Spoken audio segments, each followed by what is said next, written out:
Coming to you from the city that will once again be home to the legendary Tonight Show, it's Ventriloquism Weekly.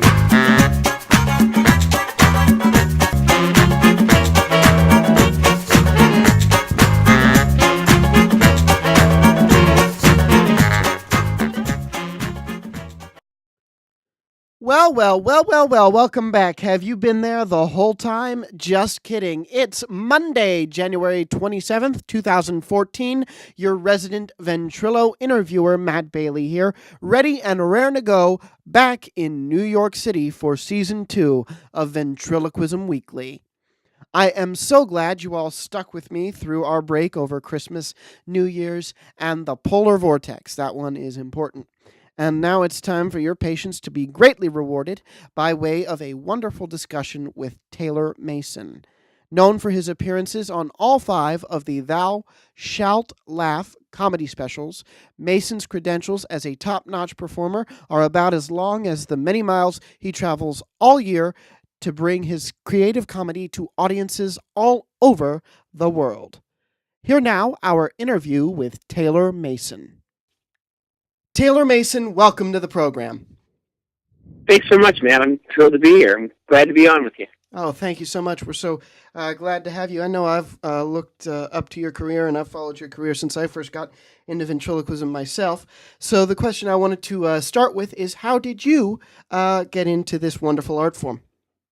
I'm pretty much self-taught. I started when I was very young. I was a big Jerry Lewis fan, enjoyed Jerry Lewis, and I was very, 10, right around there. I think my parents gave me one of these old Charlie McCarthy plastic molded puppets that were made that had a string in the back of the head of the puppet. And it was a single string that pulled a lever that opened and closed the mouth just a little bit. It wasn't very professional, and it was just a toy, really. It wasn't a ventriloquist figure or a puppet by any stretch of the imagination. It was just a toy. But my dad and I got a lathe, and we made a different body for the puppet, and then put a wood neck underneath the plastic of the Charlie McCarthy head and a wooden dowel. So the string, we added string to the little pull string in the back of the neck. We added stronger string with a loop to put my thumb in so that I could grab the wooden dowel that was connected to the head and pull the string with my thumb. Put the head in I think we used a plastic Coke, big plastic Coke bottle we cut off the top, and that kind of gave it a cup that the head would sit down in, and so he could turn his head, then cover it with different clothing like baby clothes. And I had my first puppet. I named it Ted. And I also was doing stuff with socks a la Jerry Lewis, where I put yarn on the sock and it would become, a girl, and then I'd put a hat on the sock and it would become, like a cowboy or something. And then that's how I got started. So those were basically my start. And I really didn't start performing as a ventriloquist or with the puppet until I was in college. I pretty much kept it under wraps. I think there's a lot of ventriloquists that do this, where you kind of hide it. It's just going to be too weird. What are people going to think? Mm-hmm. And then, but eventually I got out in front of people, and it was a lot of fun. And I've been performing ever since.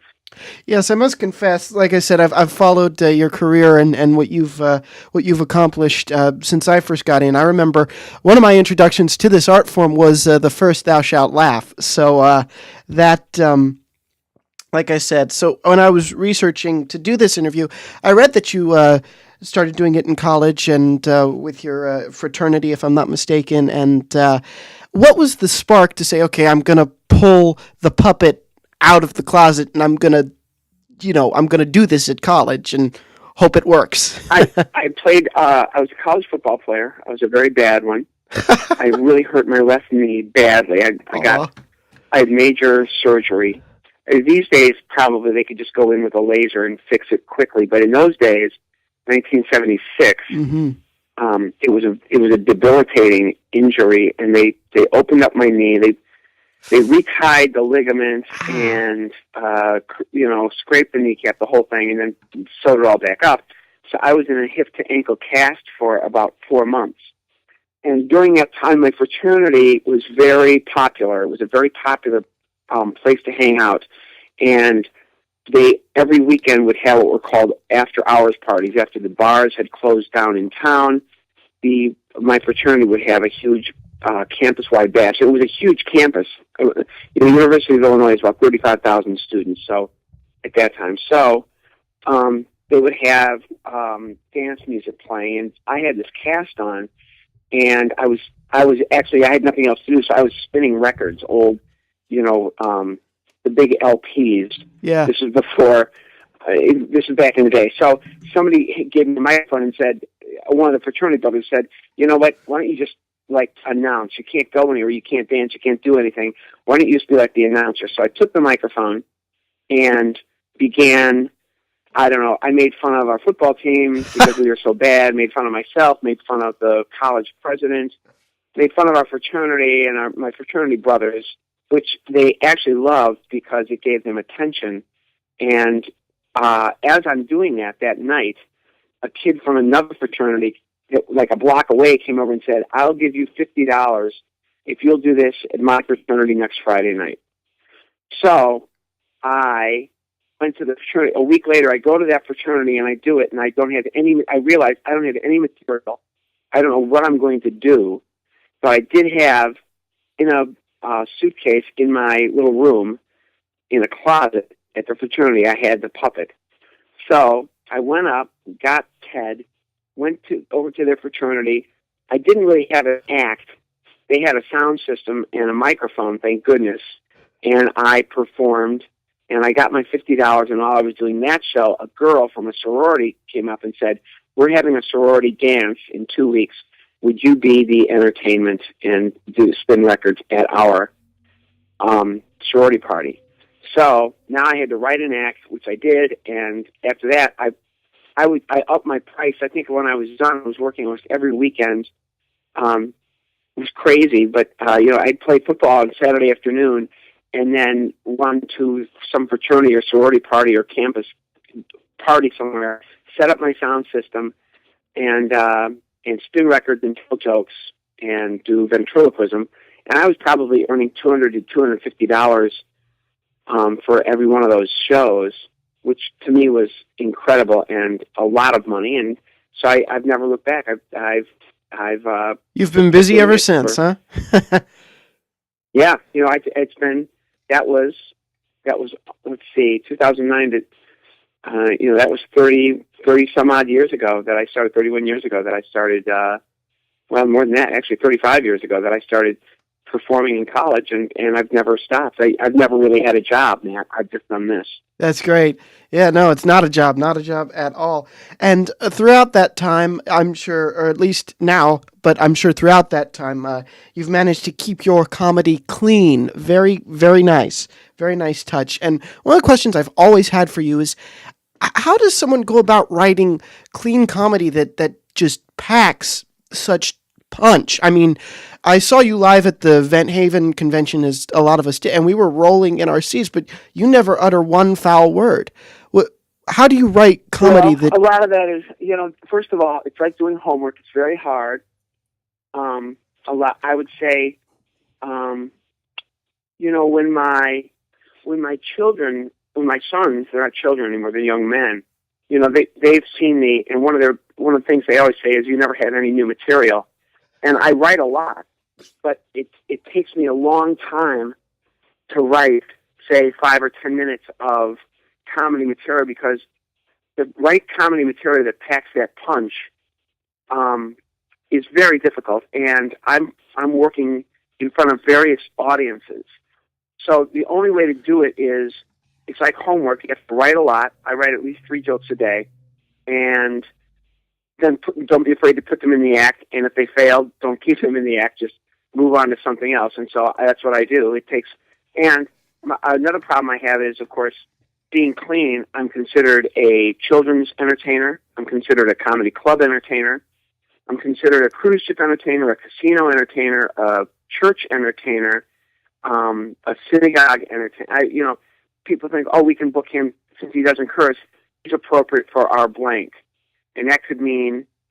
So I do jokes. I probably have 4 or 5 different acts that I do, and the material can cross over, of course, between say church and comedy club, but not all of it can, and some of it will cross over between doing a grade school show and a show in a casino, but not all of it will. So to put all that together takes lots of effort. You have to really want to do it. I don't know. I honestly don't know that many people that do what I do. Usually ventriloquists, to be specific to ventriloquists, usually ventriloquists work one way or the other. They're either kind of a raunchy act or they're a squeaky clean act. Mm-hmm. And they either work in the church and children's market or they work in the casino and common club market. You don't get too much crossover. If you're a children's ventriloquist, chances are you're not doing a lot of comedy clubs. And if you're doing family shows, chances are you're not doing a lot of corporate shows. And so to transfer between all those and kind of mix and match all those different audiences. It's good to be able to work clean because you never have to worry. But at the same time, as you say, when you play, it doesn't matter where you are. You have to bring home the bacon and nail it every time. And so you need a lot of material. So I work a lot on that. It's a never-ending process. Yes, and bringing home the bacon was a perfect transition to my next question, which is you really do let the material speak for itself in a lot of ways. It's just incredible. You'll work with characters that range from matte professional puppets to just a little hand puppet. What goes in your thought process when you're developing a character and the actual physical thing that you're going to use? Well, the best way for me to do it is I think of the material and the concept first, and then build the puppet or have the puppet built, either or. But it doesn't always work that way. But I have, for example, the hand puppet pigs that I use in my show. The first one was I grew up on a farm. Well, my family farms. I shouldn't say I grew up on a farm, but my family farms. And they had a hog operation, birth to slaughter hog operation. So the hogs the hogs are very smart. They're a smart animal.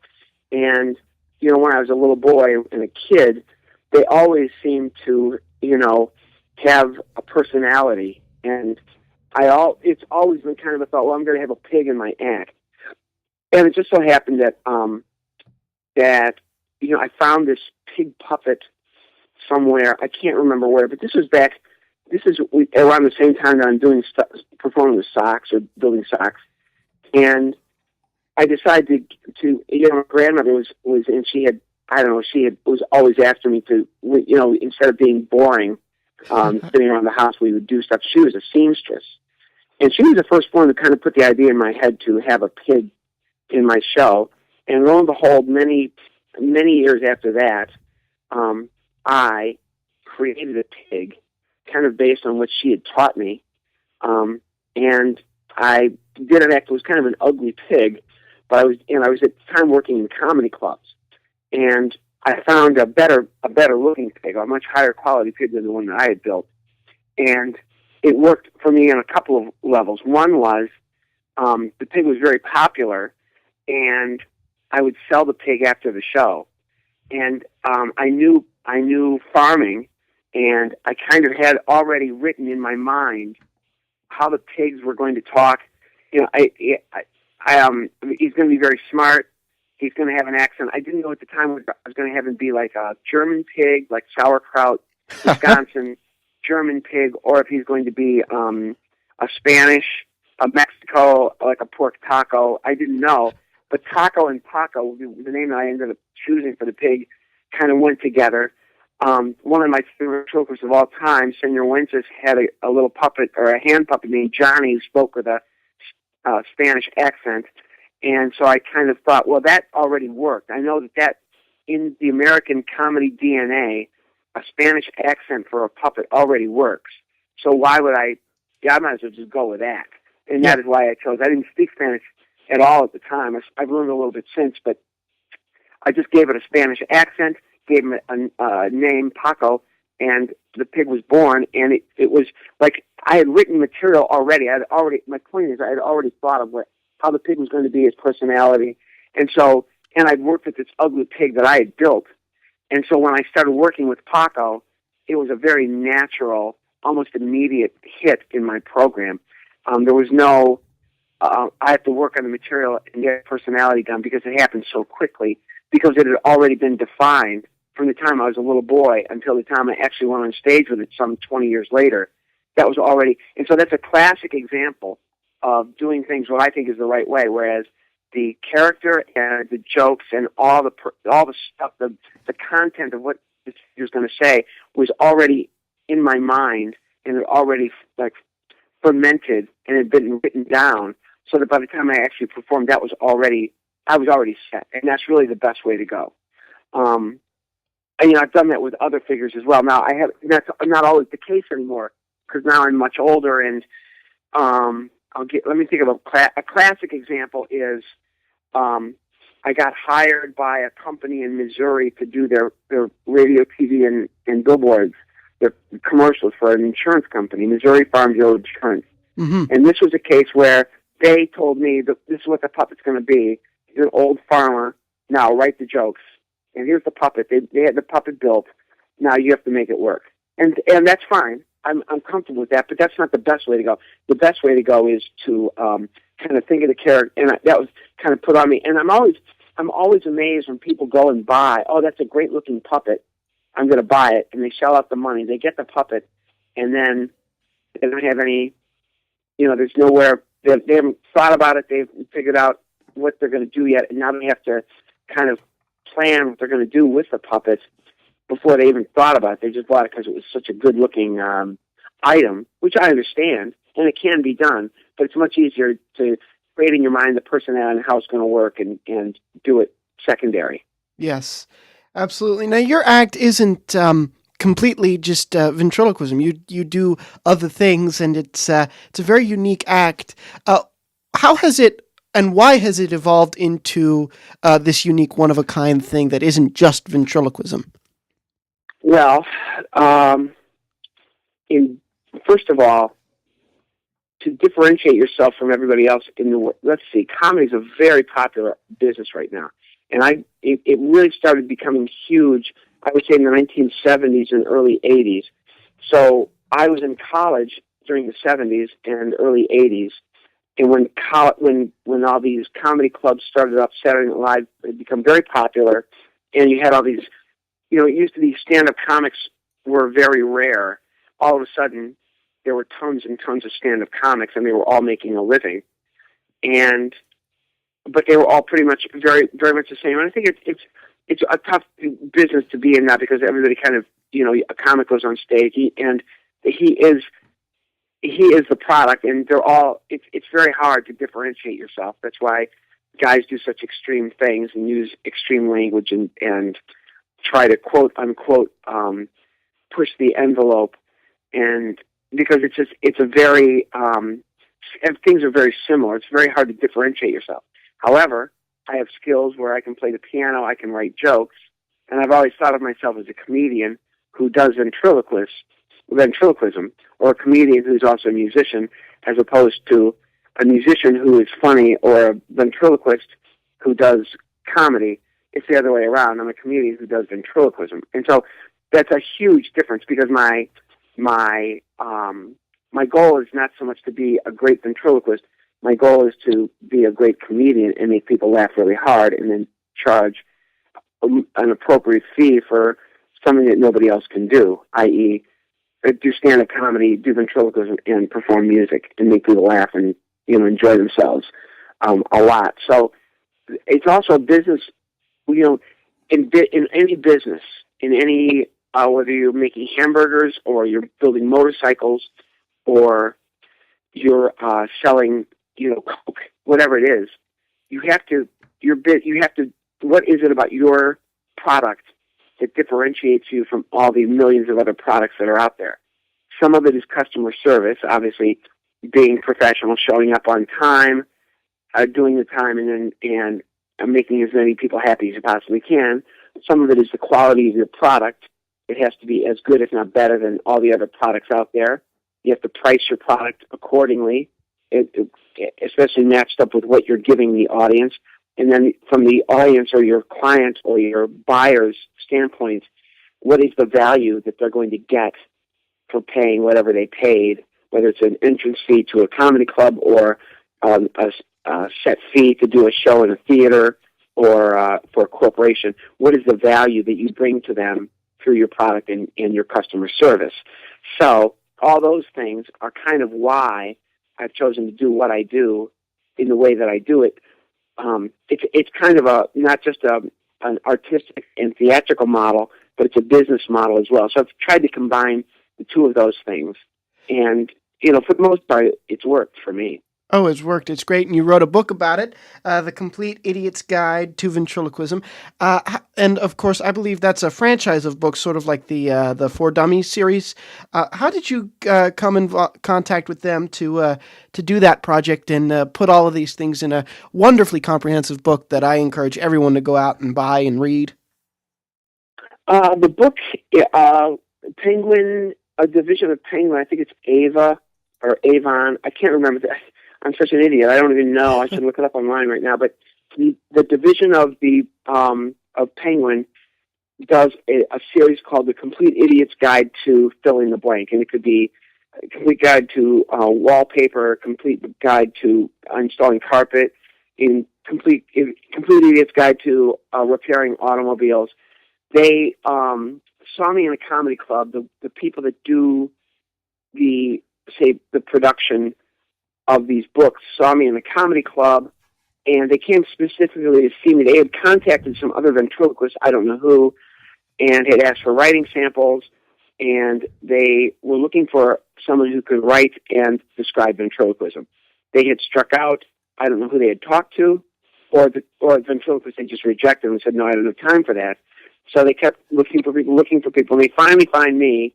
They asked for writing samples. I have plenty. As I said, I write 3 jokes a day. I write all the time. I had also written a humorous column for an online magazine. Oh, I can't remember the name of it right now. But I had a lot of writing samples. So I sent them the writing samples, and they almost hired me on the spot, sent me in advance. It's a formula. They want you to fit they have a formula by which you write the book. And I followed their guide as closely as I could. There was a little bit of, they had to stretch what they do to fit the way that I work, but they were very comfortable with that in the end. I tried to be as comprehensive about not just ventriloquism, but about manipulating your puppet and talking without moving your lips, which are both very important, but also being funny, having great personality, and then, the business concept that you and I just spoke about here for the last couple of minutes. I tried to include all that stuff. So a 30-year career, I tried to condense into 300 pages into a complete idiot's guide. It's done very well. They have bothered me about writing another book. I'm going to write another. I'm writing it right now. I'm 70. Let's see, I can give an exact. I'm 74,000 words in, so that's about a quarter of the way done with my book. The working title, which is Taylor Mason : not my colon, Taylor Mason : the Irreversible, which is based on my name, Taylor Mason, which always gets mixed up, Mason Taylor, Taylor Mason.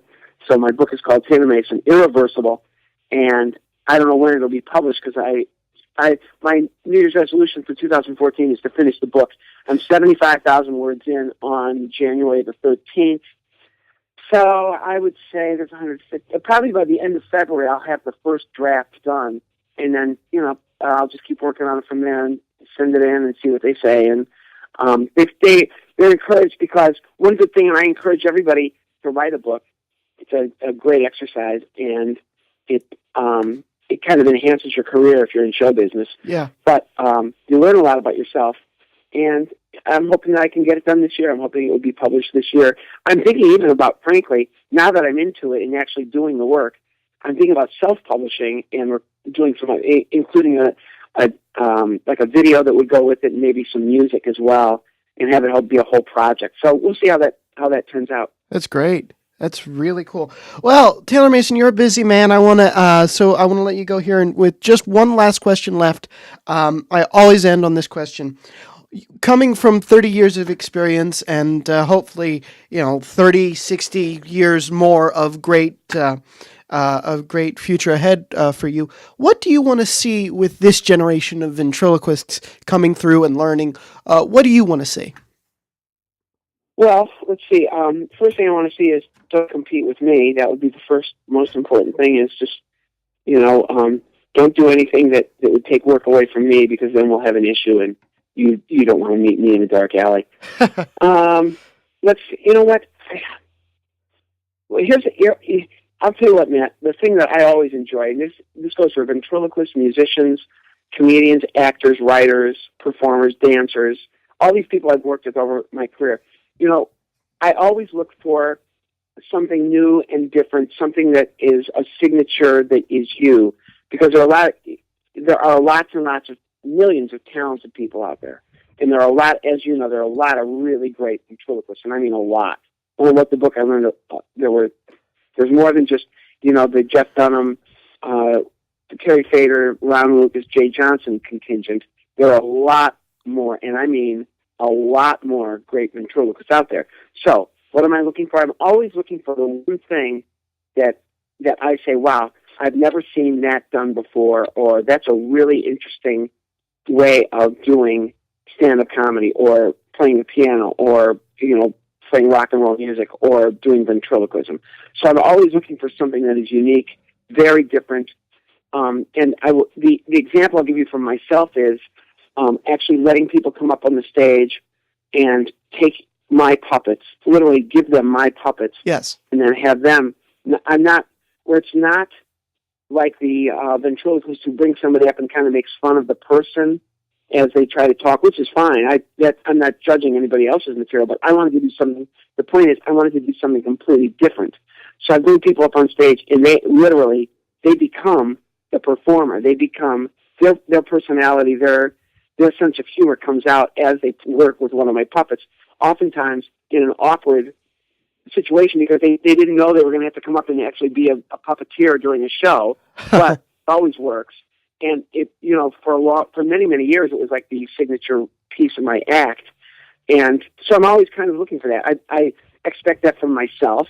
And therefore, if you're going to be a professional and charge X amount of dollars, I expect that from people who are doing the same thing. And so that's the only thing I would say is push the envelope, try to find something, however you can do it, whatever it takes to get to that point where you actually have something that you can call, wow, I've never seen that before. That's your signature thing. That's kind of the thing you're known for.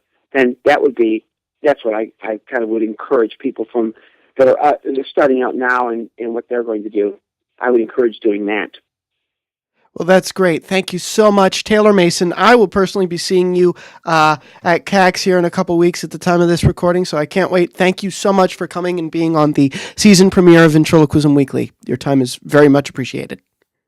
Thank you, Matt, for having me on. I'm honored. Oh, it's an honor to have you. Thank you again to Taylor Mason for a great conversation to kick off this season. His book is called The Complete Idiot's Guide to Ventriloquism. It is so comprehensive. He really covers it all. It's just wonderful. And the Wholesome Clean Comedy DVDs are the Thou Shalt Laugh series. There are 5 of them. Visit taylormason.com for more. As you all well know by now, I will be hopping on a plane this Thursday morning to head out to California for the brand new Cadabra Axtel Combined Mid-Year Conference, CAX. I will be there documenting and reporting on all the fun at Mandalay Beach, as well as interviewing Jay Johnson live on stage Thursday night as part of an evening with Jay Johnson. I wish I could tell you guys what next week is going to look like, who our guest will be, and all that sort of stuff, but I can't. And honestly, to me, going out to California for the first time, that's part of the fun of it all. You guys find out not long after I do. So stay tuned for next week, because we will be reporting live on tape from Oxnard, California, and we will be airing on a special date, Tuesday, February 4th. Now, that is just the Tuesday after this upcoming Monday. It's one day later just because of when my flight gets in and when I have classes on that Monday. I just won't have time to be able to put something together worthy of CAX and worthy of you guys, of course, by Monday night. So I'm just going to say now, don't look for anything until Tuesday. Don't worry about it. Don't be alarmed, but I always like to keep you guys in the loop. Well, that's it for us this week. Send us your questions and suggestions to ventriloquismweekly@gmail.com. Download us on iTunes by searching Ventriloquism Weekly. Follow us by visiting ventriloquismweekly.podomatic.com. Ventriloquismweekly.podomatic.com. That is our hosting site. That's where I upload the podcasts, and iTunes just gets the feed. So that is our main hub, if you will. And join in on the fun on Facebook by joining our group Ventriloquism Weekly -podcast for ventriloquists.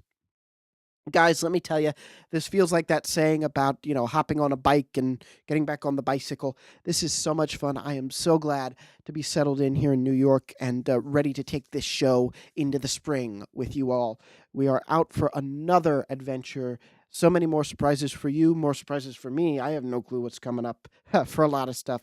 And I cannot wait to just go bigger and better. So, signing off for Ventriloquism Weekly, I'm Matt Bailey, reminding all you vents out there to keep talking for two.